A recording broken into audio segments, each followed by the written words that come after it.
It's time to get this EBC Brakes Superbike race number 1 underway. Lights are off. Good start from Tony Elias. No shock. Josh Herrin also got away well. Into Canada corner they go. Herrin will take the lead. Now we're coming to that white flag, Greg, and this is where Herrin is going to do his best to just get tucked in as best he can. Tony's going to turn it right back to the inside as they go down into turn 6. And that's a move these guys should know is coming from him. Their Yosh bikes get really close.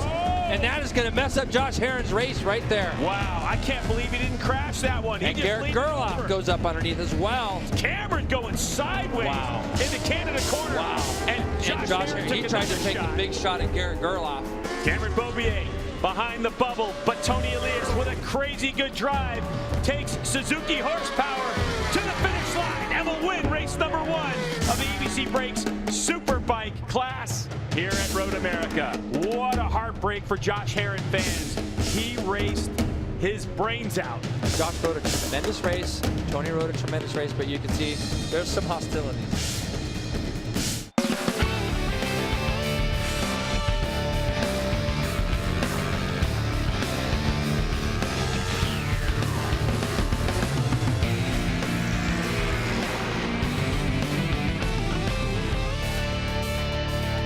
It's time for the MotoAmerica AMA FIM North American Road Race Championship. From Elkhart Lake, Wisconsin, we're at Road America for the Dunlop Championship at Road America. Hello, everyone, and welcome to the broadcast booth. We're at round 4 of 10 for 2019 for this MotoAmerica Championship, getting ready for the EBC Brakes Superbike race. Today, I'm Greg White, sitting alongside Jason Pridmore, who's won 2 world titles in his day. Now, Jason, let's talk about race 1 from yesterday. It was a mixed bag of events, wasn't it? Yeah, well, all day long yesterday we were dealing with weird weather, and when the Superbikes got ready to roll out for their first start, it started to come down a little bit, so we had a little bit of a delay. Let's take a look at some highlights, Jason, because once we got going after that, it was Tony Elias, the 24, the 2017 champ, who got the whole shot, but his teammate on the Yoshimura Suzuki, Josh Herrin, was feisty. Yeah, we said at the beginning that we thought that Herrin might take some chances, and he did, and there was a whole gaggle of Yamahas that were streamed up behind those 2 Yoshimura Suzukis, and slowly but surely they started to gather them back. We unfortunately saw Kyle Wyman run off into turn 1 and fall very awkwardly. Are hearing that he's okay for today's race, but behind, those Yamahas started making inroads to the 2 Yoshimura Suzuki bikes, and they caught him with about 7 or 8 laps to go. Herrin hit those white lines a couple times, Greg, and in this particular case, it opened the door for Tony Elias to go sliding up underneath him in that last corner. As the lap started winding down, the 2 Yosh bikes started going back and forth. They came upon a back marker, and you can see on our camera lens there were spotty conditions in turn 1 and turn 3 where Herrin was making up a lot of his time. With a few laps again to go, Tony Elias made his move as they came into the Canada corner. And all these riders, I felt, still had a shot to win. The times were a little bit off because of the conditions more than anything. We had spots of rain kind of everywhere. Tony took a shot down in turn 5. You can see J.D. Beach back there. Garrett Gerloff was a huge player in this, as was his teammate Cameron Beaubier. Josh Herrin took another shot down in turn 5. They made a little bit of a mistake as they came out of Canada corner. And on the last lap, Tony Elias dove down the inside in turn 5 of Josh Herrin, pushed him wide. Cameron Beaubier chased Tony Elias to the line with Garrett Gerloff finishing 3rd. And then after that, there were a little bit of fireworks between teammates, something that we thought we might see during the course of the year because of how hard Josh Herrin and Tony Elias ride. Now, it was quite exciting race to watch, but also afterwards on the cool-down lap, there were a lot of hand gestures and a lot of this from Tony Elias. But we wanted to find out Josh Herrin's version of the story. So here's Josh with what happened yesterday. The thing for me that I was frustrated about was that we didn't finish 1-2. You know, obviously I would like to be first, just like Tony says all the time. But myself, Tony, and the team, we always want to see the team be 1-2. And for me, you know, I'm on a 1-year deal. The biggest thing for me is trying to win. I know that I'm riding for a job, and to go and lead 7 out of 12 laps, and then going into 5, I passed him on the straight, and he just came in a little bit deeper than I thought he was going to, and I ran wide and just ruined my chances at a podium. So it was a disappointment. I got heated right at the end and was just throwing my hands up, but then realized, hey, you know, I really love what we have going on in the trailer, and no matter what happens, I want to try and keep that because I think that it helps me as a rider. Feeling good coming into the trailer and being able to hang out with him and have a good time. I don't want to ruin that, and we didn't even make any contact, so it's racing. I'll just remember that I can throw it in there too. It'll be interesting to see if there's fireworks today. But in terms of the championship, Tony Elias, 5 points extra on Beaubier after yesterday's race, so now he's got 29. Then you have Gerloff and JD Beach locked in there at 63 back, 64. Josh Herrin was hoping to get maximum points, but obviously he dropped a few because he wasn't able to win this race. And with conditions the way they are today, it could be a thousandth of a second. Don't go anywhere. Our coverage of MotoAmerica from Road America continues after this.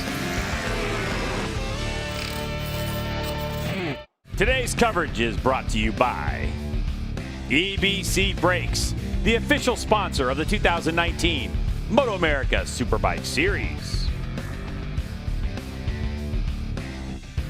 All right, so here, Road America, Elkhart Lake, Wisconsin. We see a hole in the grid, but Jason, let's go over it because Tony Elias obviously on pole, Josh Herrin and Cameron Beaubier like we saw. Yes, then we got Garrett Gerloff, Cameron Peterson on row 2, tremendous effort again. Matthew Schultz there on the outside of row 2.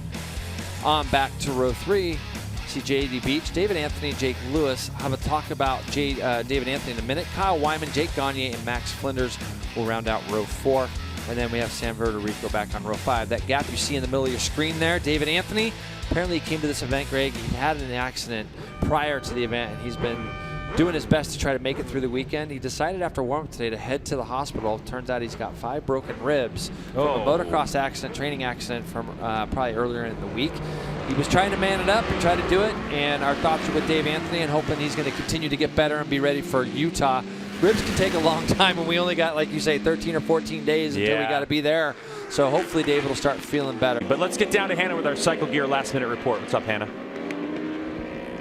Now, Greg, you mentioned this yesterday, but unfortunately, Kyle Wyman crashed out of the race, and in doing so, he snapped off one of the winglets that are on the front fairing that he runs throughout the weekend. I talked to the team, and because they purchased 2 V4Rs, they actually replaced the missing wing with one from the backup bike until they're able to have more made.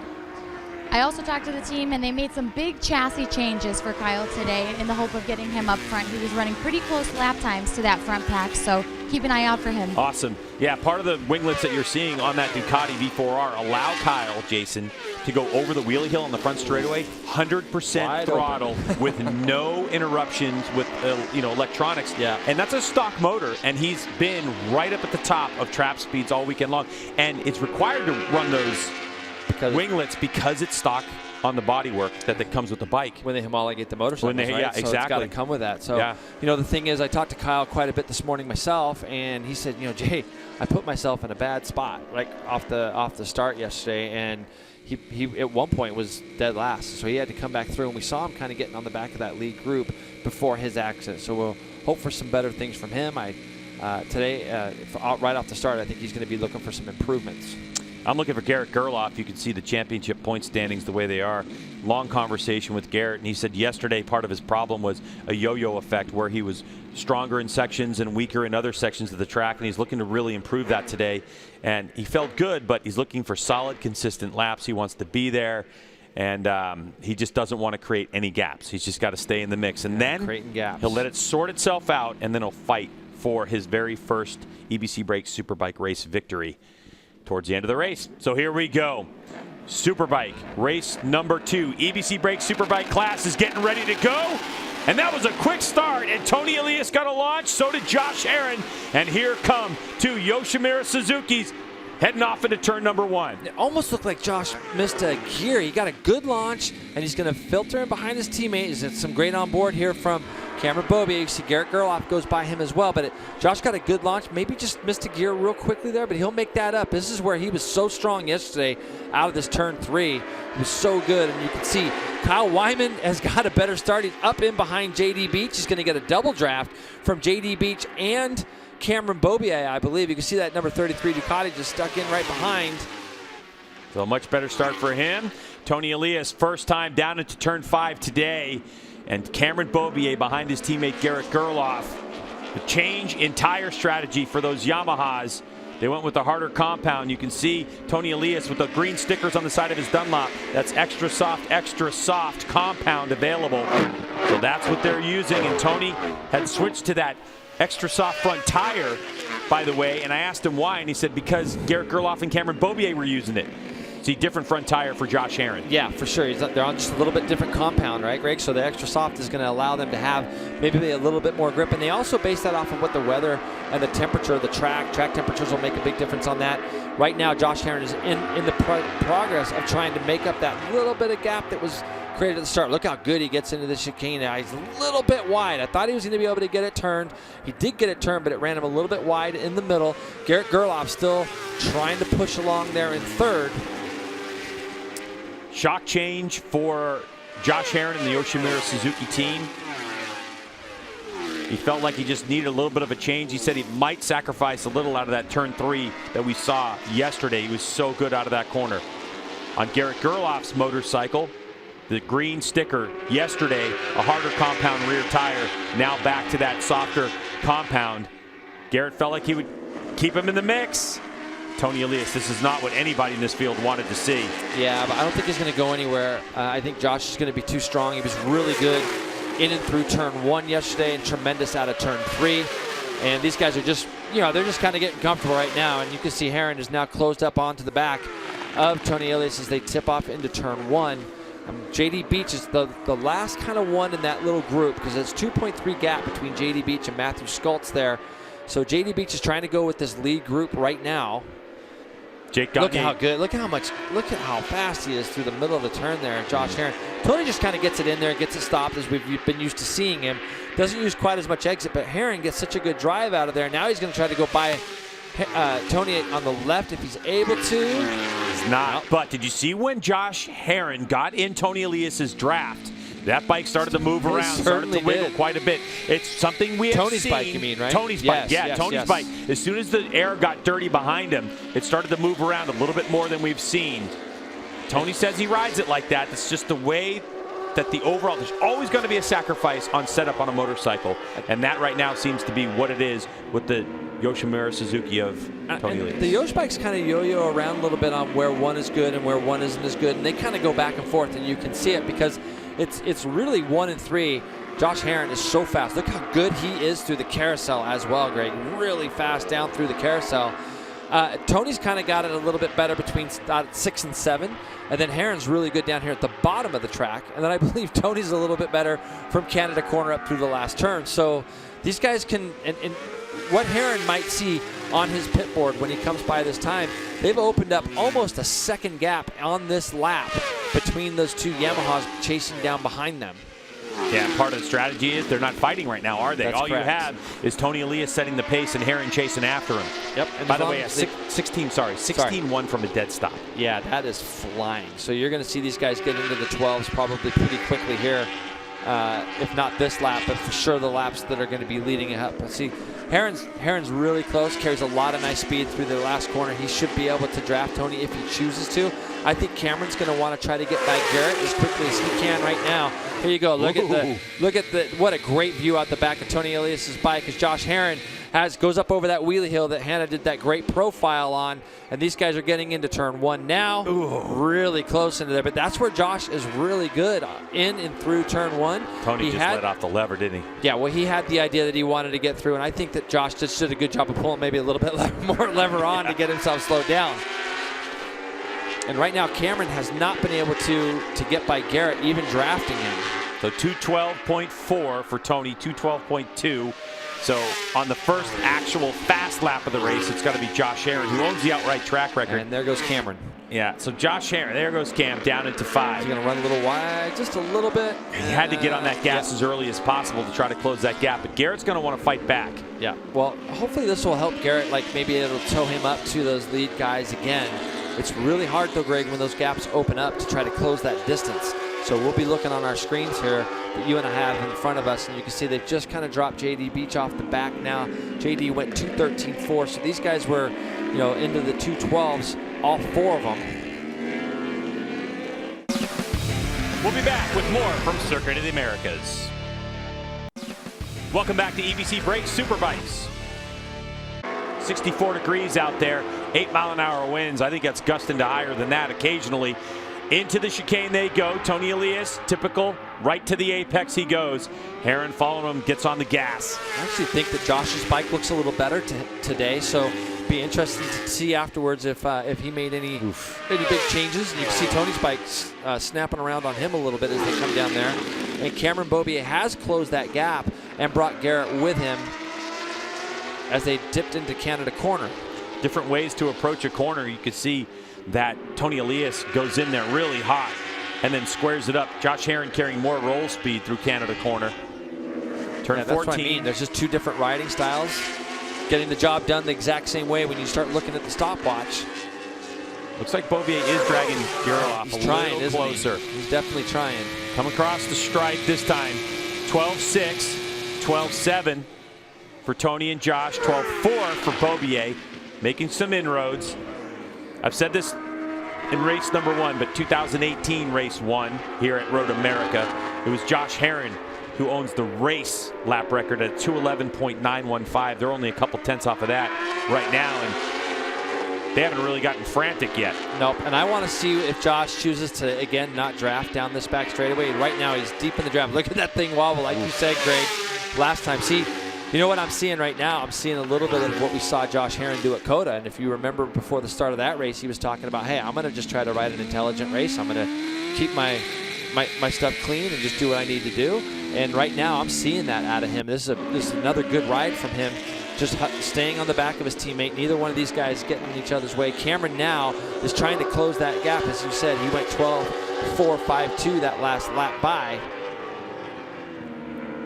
Talking with the Yoshimura team itself, we talked about the different styles of setup between Tony Elias and Josh Herrin, telling me that their setups are very similar. There's a distinct difference, and it's the way the linkage that connects the shock and the swing arm together. You can have different ways to design that, different rates, and they have distinctly different linkages. Yep. And it's part of, I think, what you're seeing with Tony Elias. He just likes a bike that can get to an apex and get, braking to a corner, but he loses a little stability on the straightaway, is what you're seeing with the shaking of that motorcycle right there. And it doesn't seem to bother him. Wow, great pass. Is Herrin gonna go? See, I like he's kind of just letting him know, hey, I'm here. I'm not doing anything, and I'm waiting, because to me, the fastest guy through the carousel right now looks like Josh Herrin. Wouldn't you say? Yeah. So it looks like he's really fast, and that's going to be something that he's going to be able to hold in his back pocket. They might not want to show Tony just yet. The thing is he as well is going to be looking at his pit board, and this time by, what's it going to say? I don't know, but Beaubier's right on him now. It's going to say +0 is what it's going to say. Josh Herrin's going to have a +0 on his board if he hasn't already. These guys have had kind of a second, but see what happens? These Yoshimura Suzukis are so fast. Look at how quick they pull away from Cameron as they go down that front straightaway.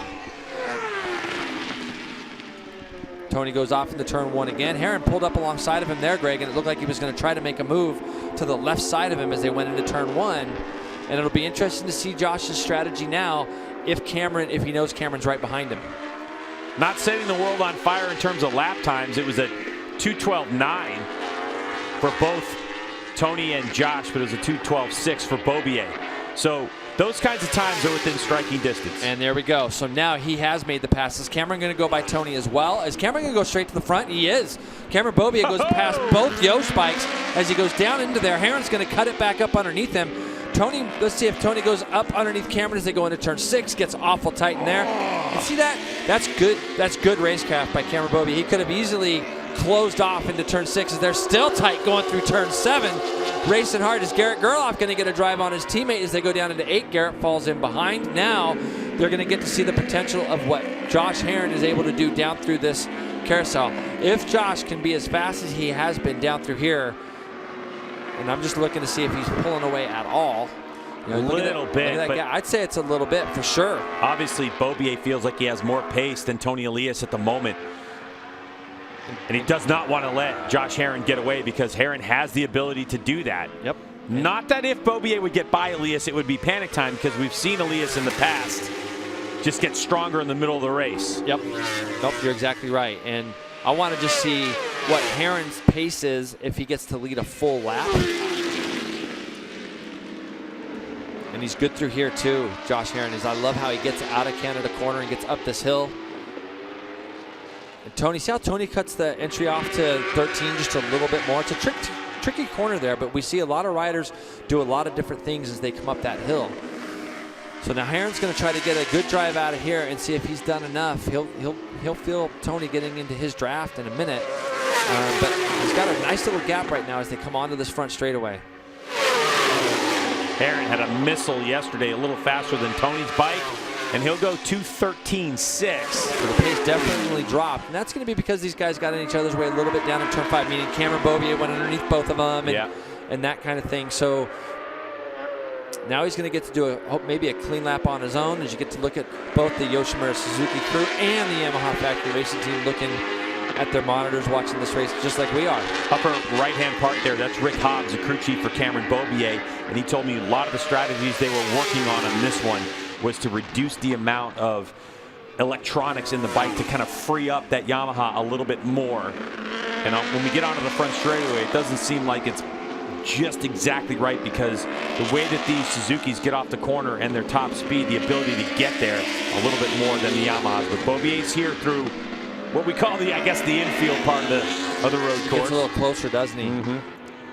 And we've just went through the little spots where Tony pulls up a little bit because Josh, again, tremendous through turns 1 and turns 3. Now they're coming out of turn 8 down into this carousel spot again. He just throws her into the carousel. Gets a good drive out of 8. Looks great down through here, yeah. And you know, it's a little bit of the carrot effect. When you have that guy in front of you, it'll make you want to get through things a little bit faster. And in this case, I think it's going to probably help Tony to see, oh, Josh in there a little bit deep, gets it turned, but just got into that chicane a little bit too fast. Tony looks back and sees 2 blue bikes right up him right there. So, and Garrett Gerloff gets a drive on his teammate Cameron Beaubier as they go through this fast kink, both fighting for that draft with Tony Elias just in front. 31, Garrett Gerloff up to 3rd spot. Monster Energy Yamaha Factory Racing, sophomore in this class.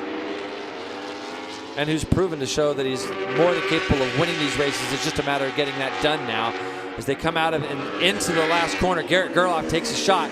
Good for him, past Tony Elias as they come out of that last corner. So now Tony knows he's got a race on his hands with those guys behind him. So Cameron Beaubier should get a double draft here too. Can Beaubier get into the double slipstream? It looks like he's in it. But is it going to help him or just stay close? Tony Elias, he doesn't go by Gerloff. I really thought that was a foregone conclusion. Yep, I think he's going to say, all right, let's see. Go take a shot at Josh if you want, Garrett, and see what's going on. We're only on lap 7 of 13. So, you know, there's just strategies being played out. I think we pretty much know that nobody's going to really be able to break away. But look at the gap that he has coming out of turn 3. So Josh Herron, 2:13.9, 13.5s last time by. Fastest part of the racetrack before they roll off the throttle and snatch the brakes into 5. It's Tony. He loves the apex of that corner. So he gets by Gerloff. Does he have the pace to reel in his teammate Herron, or can Josh continue? Josh's done a good job leading these races. He did the same thing yesterday. He did a good job. Yesterday it seemed like I still see a little bit of it on the front of Josh's bike, but there's something we don't see every day, which is Tony's foot off the peg. Yeah, we don't see that very often. Deep into a corner. He's going for it. He doesn't want to let Herron get away at all. He can see the pace through here pretty easy. And we've seen Josh just a couple times get into this chicane that they're coming down into. We've seen him get into this little area just a couple times, a little bit too fast and run wide in the middle. This time it looks like he's, again, just a little bit. And you can tell by when you look at where the other guys are kind of turning and tipping in. And but he gets out of there very nicely that lap. More MotoAmerica after this. Welcome back to EBC Brakes Superbikes. The sun is shining here at Elkhart Lake, Wisconsin and MotoAmerica as we have Josh Herron leading the way from Tony Elias, Garrett Gerloff, and the #1 of Cameron Beaubier. As we're about halfway through this race, we're going to start seeing some sparks fly in this one. Very typical for EBC Brakes Superbike class, where you'll see franticness at the beginning of the race, settling down in the middle, and then as they start to get closer to the end, it's going to start getting crazy. Yep. No, I think that you're going to see some stuff happening. And right now, I think Cameron Beaubier is just kind of sitting there. He realizes that nobody's getting away right now. His teammate's doing a really good job as Garrett Gerloff hanging on the back of these guys too. 2:13s, 2:12 for Tony that time as they went across. So he was the only guy in 2:12. JD Beach 13 flat. A little bit of a bump, and that happens often with Tony Elias. He doesn't always have great connection with the foot pegs. A smaller in stature rider doesn't drive the balls of his foot pegs into those pegs all the time, Jason. So sometimes when Tony hits a bump, it looks like he's going to fall off the inside of the bike. Saw in turn 1. Yep. There's the wobble. There it is. And it's just still all a feeling out process for all these guys. That's what they're doing. They've all raced against each other enough to know each other's small idiosyncrasies and things. So now it's just a matter of what they're planning, who's planning what, and when they're going to make the plan come into effect. I think we've seen Cameron do this before where he kind of sits back there and then he'll start to make some moves. Probably in the next, I would say the next couple laps for sure. With at least 2 to go, 3 to go, we'll see Cameron start to try to make some moves. I don't know if the first one. I think it's the first one because he felt like those 2 Yosh bikes were starting to check out on him a little bit. And if I'm Garrett, I'm not really that worried about it because Cameron pulled them back up the last time that happened. And, you know, here we go again with the little bit of corner speeds in and through the carousel. You kind of got to wonder what's going through Cameron's mind right now because he's definitely got to be trying to think of where he wants to try to do something and when he can do something. Here's a replay down the front straightaway. Out the back of Tony's bike as he just slid up underneath Josh Herrin nicely at the end of that straight. Yeah, you can see great body position by Herrin. He's already set up, ready to go, knee out on that one. Yep. Corner's coming up, and he's ready to pounce on it. So Tony at the front, controlling the pace for the moment. It's quick, 13.1, 12.9. It's not the fastest pace we've ever seen. Of course, it's not the warmest day either. The temperature is 64 degrees. We've been here before when it's been in the 80s and the tires work perfectly. Yeah. Track temp, though, with the sun beating on it, looks like it would be great conditions. So, up the wheelie hill. Little bit of the front wheel in the air for number 2, Josh Herrin. Yep. Side by side they go. Right up against that wall where all the people put out their pit boards. So, deep on the brakes. You can just see such a riding difference between the two. You can see how early Josh gets on the gas. And again, here, Tony gets in early. You're going to see Josh really close up on the exits and then be able to draft. The other thing I like, though, is that Josh Herrin doesn't get sucked into what Tony Elias is doing. He's not saying, well, Tony's just getting it sideways going to the apex. Josh, especially to turn 3, is running his race. And that's what you're seeing right here is Josh Herrin's ability to pull up next to his teammate as Elias gets it a little sideways. Not quite on the apex, but still really well done. Yeah, really solid for both of them. They got in there fast. And, you know, Herrin's trying. Anytime I see Josh maybe going to the right side of Tony down that straightaway, it makes me think he's not going to try to do any kind of passing down there because Tony has the inside. So, and Herrin's just judging that. And here comes Cameron Beaubier now. 2:12.7 the last time through for Cameron. These guys also did a 12.7 and a 12.9, but Cameron's on a fast lap through segments 2 and 3 now, trying to close up, and you can see they just dropped Garrett a little bit now through the second and third sectors. But look how good the Yosh bikes get through the carousel, both of them. And that's the thing. If you're Beaubier at this point, it's like, not that you ever give up. He's going to fight till the end, but you're saying where? Catch him, but hard to pass him. Catch him? Okay, catch him's number 1. Yes. Now I have to pass him, but where can I catch him? And how much of an advantage do I have? Because we know on the front straightaway, these 2 motorcycles are eating up that Yamaha, at least today. Yeah, well, and that's kind of what we saw at COTA. And you can catch these guys, but it's difficult to pass. And then even if you get past, can you hold them off? That's the hardest thing because the run to the flag here is such a long way away. At COTA, we saw Cameron taking shots a couple turns from the end because the run from the last corner to the finish is not that far. But here it's a little bit further away. Herrin was trying to get a drive, by the way. He was trying to get a drive to get by his teammate in turn 14. Yeah, so this Herrin, is going to be a fast lap, Greg. Yeah. Or Garrett's just ran into some sort of little issues. Let's see what they do. 2:12.3, 2:12.4. So there you go, Greg. All 3 of these guys are in the very low 2:12s. Yeah, they're definitely pushing the pace now. The fastest lap is a 2:12.2 by your second rider on the screen, Josh Herrin.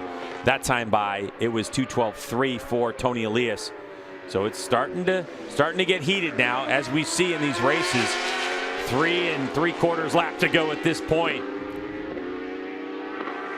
Josh Herrin knows he's formulating a plan. How do I get by Tony Elias and make it stick? He's just rolling off down that straight. Look at Cameron. Oh my gosh, Cameron is so deep in there. By the way, when I was talking to Rick Hobbs, we were talking about Cameron's body position. Yeah. And you can see when Cameron's starting to really get serious. Yeah. And Hobbs said, the moment I see Cameron's foot come off of a foot peg, I know that he is rocking. Deep. Yep. I mean, he just made up 8 bike lengths that look like going down into there, and this is what he's got to do, because the only way that Cameron's going to be able to win this race is he's got to rough guys up, and that's what you're going to see. I think he's going to try to do something, but you would expect something, maybe a shot thrown out of this chicane, but I just don't know if he can get close enough to these two guys as they go through here. I mean, it's unusual to see bikes pull away from Cameron in a corner, but literally they just pull a little bit of a gap on him down through that carousel. And very, very rarely do you see Cameron's bike out of line, too. But it's out right now. It is. He's pushing really, really hard. And I mean, that lap, they went a second quicker than Garrett, and that's what was the difference in that lap, to just pull away from those guys, or pull away from Garrett. And Josh Herron has a plan that he's working on, and Cameron Beaubier could disrupt that as well. So right now, it's Tony Elias having his way out front.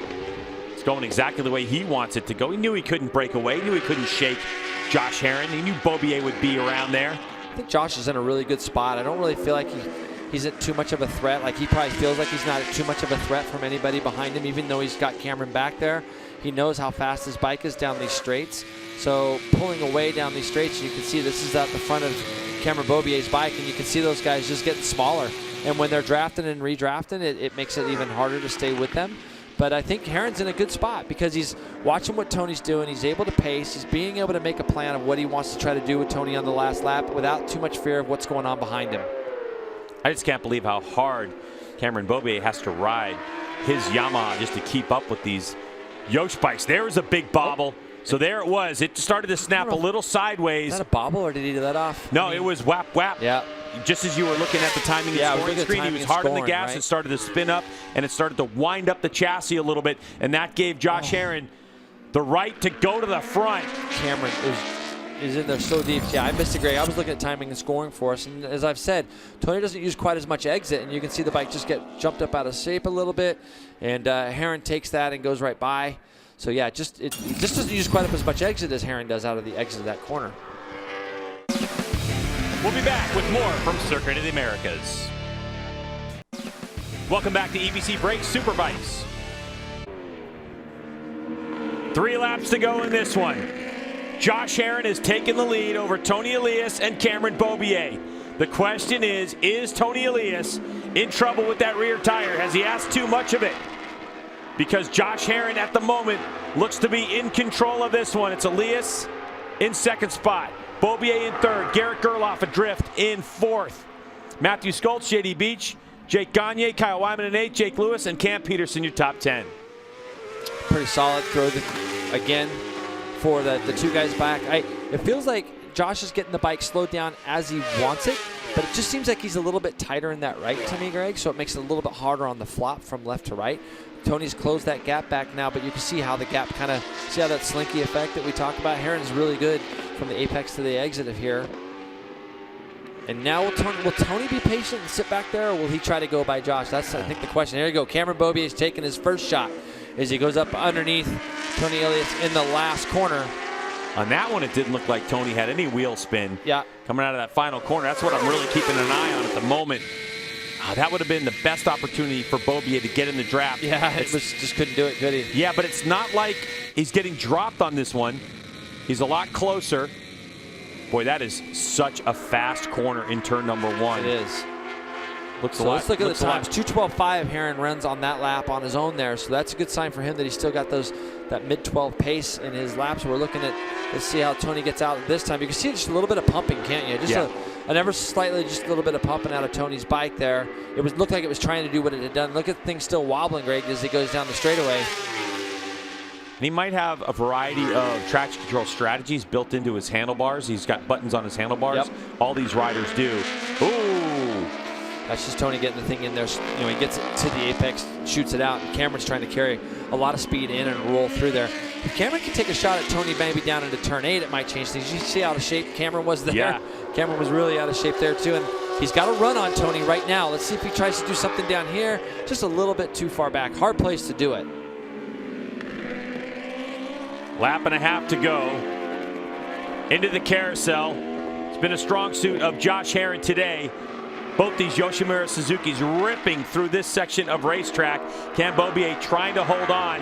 If he can get close enough to Tony, he might try to throw him a shot into the chicane. No, not going to happen on this one. I like how Josh did it that time. That looked a little bit better and cleaner through the middle. And so that's going to give him a really good drive. See how that drive, how he still has that little bit of a gap on Tony, which will make it hard for Tony to be able to do anything with him in Canada Corner. If Josh can do that, if he is in that spot on the last lap and can do that exact same thing, he really did open up a nice little gap coming out of the chicane. Herrin told me he's got a lot of confidence if he leads out of the last corner that he can take it from the lead to the checkered flag and win this one. Yeah, I believe that he can as well. He's really solid up through here. Nobody's going to be able to try to go up underneath him in this section. You can see Tony gets in there early. Josh going to carry some good speed. And this is almost like a trial run. And at this point here, if it was like this on the last lap, I don't think Tony would get by him by the start-finish line. Let's have a look as we see the white flag waving, Greg. Well, timing and scoring has it as Herrin coming across the line. That time at 2:12.5, but Tony knows if he's got a chance, he's got to do this. Yep, and that's what he has to do. Now see if Josh turns it back up underneath him. Nope, Tony gets the pace slowed down. See if Herrin takes a shot as they come down into turn 3. He's got to try to block him. No, that would have been the move. That would have been pretty hairy. But Tony's got to try to squeeze on. Look at the corner speed of Herrin. Can he get on the gas? Oh, a good one by Tony. Yeah, but it kind of looked like Josh had to kind of get out of the throttle just a little bit. And look where Tony is. He's all the way on the left. If you're going to pass him, you got to go down the outside. And let's see how tight he is when they get down to the bottom. He's keeping it mid-track. See, that's how you close a line right there, Greg. So now, Herrin knows he's going to have to do this somewhere else. And I feel that he's still in a very good position as Josh, even as they come out of that last corner, because Tony goes into the last corner so tight, Herrin should be able to run some corner speed through there. But now he's got to worry about Cameron, because with Tony running kind of tight defensive lines, it's going to get them all closer together. He's got to worry about seeing a blue bike go up underneath him. Now, Herrin did a good job here as well. So Tony Elias, did he play it right? Josh Herrin, does he feel like he can draft past Tony before the finish line? Look at Herrin, he's going down to no man's land. It can be pretty dirty out there, pretty dangerous, but he's trying to roll through it. He's got to take a shot at him into the chicane. He is going to take a shot at him. You're not lying, Greg. Let's see if he can do that. And he does. He gets by him as they go into the chicane. Now, if he can just control it here and get as good a drive out of here as he did last lap, Greg. Wow. And there you go. Tony Wheely's coming out of there. So it's not going to happen down in Canada Corner. So Josh has done exactly what I thought he needed to do through that chicane. Meanwhile, Cameron's just got the bike sideways. You see him out of turn 8, how sideways he got. Good for Josh. Runs a nice defensive tight line into Canada Corner, and he gets out of there pretty nicely. Now, this is where he's got to try to make it to where Tony doesn't go up underneath him. I want to see if Josh closes up. And Cameron Beaubier is trying to look up underneath Tony right now. That could be what helps Josh Herrin. Here, Tony goes down. Your championship points leader locked up the front, and down he goes. To the start-finish line we come. It's going to be Josh Herrin. He comes up to the top of the hill. And what a last corner, last lap victory for Josh Herrin. Cameron Beaubier will finish second. Tony Elias is losing points by the moment as Garrett Gerloff comes across the line third. JD Beach in fourth, Skultz in fifth. Oh, it broke the right handlebar off. He got the bike started and it's still running. Oh, for Tony Elias. And that was a perfect last lap by Josh Herrin. I thought he was defensive in the right spots. He was important to get out of the spots together, and that's just simply an error. Cameron Beaubier went up underneath Tony, and Tony just locked the front brake up just a little bit, and that's devastating for him in the championship. Remember, Greg, last year he came in here with a big points lead. Yep. It looked like his lead was going to be bigger this year. That's going to be a hard one. You can see Cameron Beaubier has made the decision. He's going to go up underneath, and you're going to see Tony just rolling in and just locks that front brake up, and we see this happen to the best of the best riders in the world, and today it caught out Tony Elias. Tony Elias introducing his helmet to the fence in frustration, and that moment will pass. But for this guy right here, Josh Herrin, celebration at MotoAmerica. Yeah, really good job. His second race win of the season. And he's going to look at that race tonight, watch the coverage, and just be amazed at how well his racecraft played out.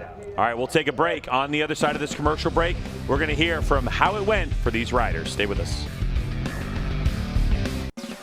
Welcome back to EBC Brakes Superbikes.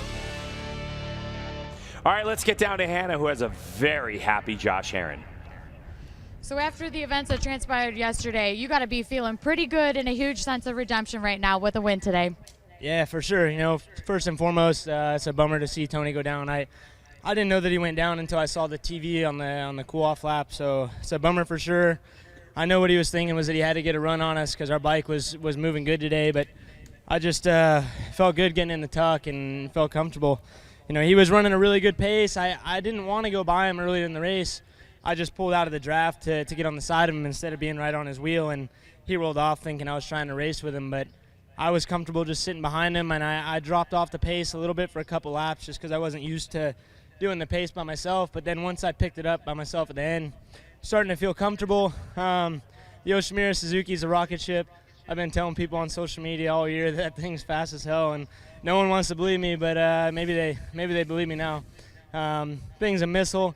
I'm having so much fun riding, and it's just taking a little while to get used to get a setup that I'm comfortable with. The thing's set up to be a lot more of a race bike than what I'm used to, and it's hard to get in that window, but once you do, the thing's fast.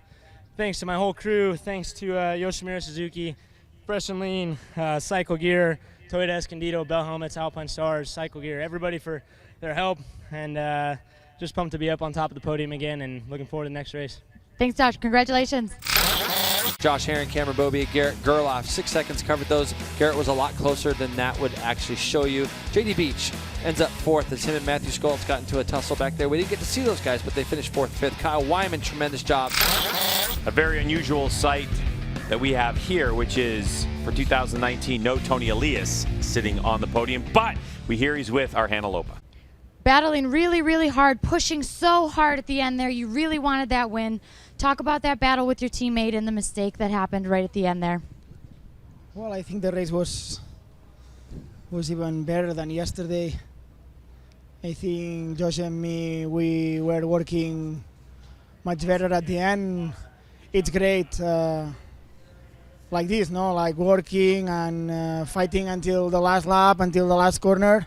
And then he was strong, and probably I just, my last card was take the slipstream, but in this track was kind of difficult for me. The second position was okay, and I'm so happy for him. Just the last corner is Cameron's corner. No, he know very well what he have to do. For the last 3 years, he in one moment or other moment he tried there and he could pass me other times, and today again he passed me again. I didn't expect, and just because I get on panic for that moment, my body reaction made lose the front of my bike. I don't know.